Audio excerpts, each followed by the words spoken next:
Hello guys, আসসালামু আলাইকুম। কুমড়ো পাতা দিয়ে পেঁয়াজ রসুন দিয়ে কি করবো?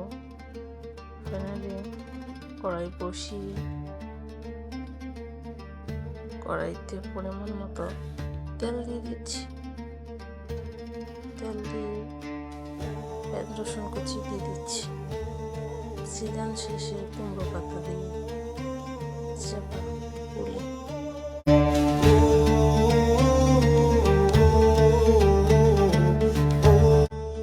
রসুন হয়ে আসলে চাপা অ্যাড করে দিচ্ছি।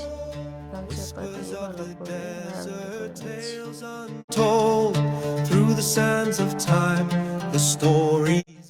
এদিকে মরিচ গুঁড়া, হলুদ গুঁড়া, ধনিয়া গুঁড়া, লবণ একসাথে করে দিয়ে দিচ্ছি। দিয়ে নাড়াচাড়া করে নিচ্ছি। সামান্য একটু পানি দিয়ে দিচ্ছি। পানি দিয়ে নাড়াচাড়া করে ঢাকনা দিয়ে ঢেকে দেবো।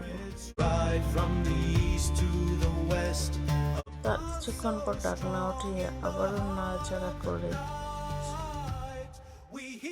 ধুয়ে রাখা কুমড়ো পাতাগুলো দিয়ে দিচ্ছি। কুমড়ো পাতা দিয়ে নাড়াচাড়া করে আবারও ঢাকনা দিয়ে ঢেকে দেবো।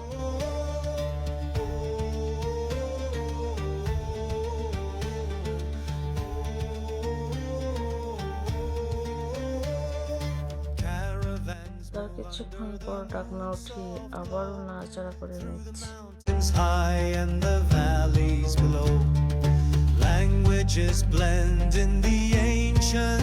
নাড়াচাড়া শেষে ঢাকনা দিয়ে রেখে দিচ্ছি।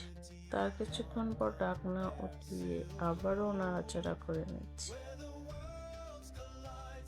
কার কার পছন্দ এই লাড়া পলি কুমড়ো পাতা দিয়ে কমেন্টে জানান।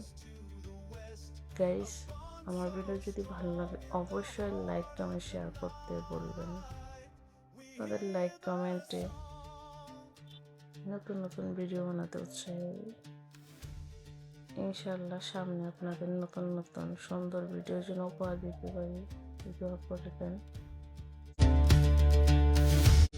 হয়ে এসেছে, নামিয়ে নিচ্ছি।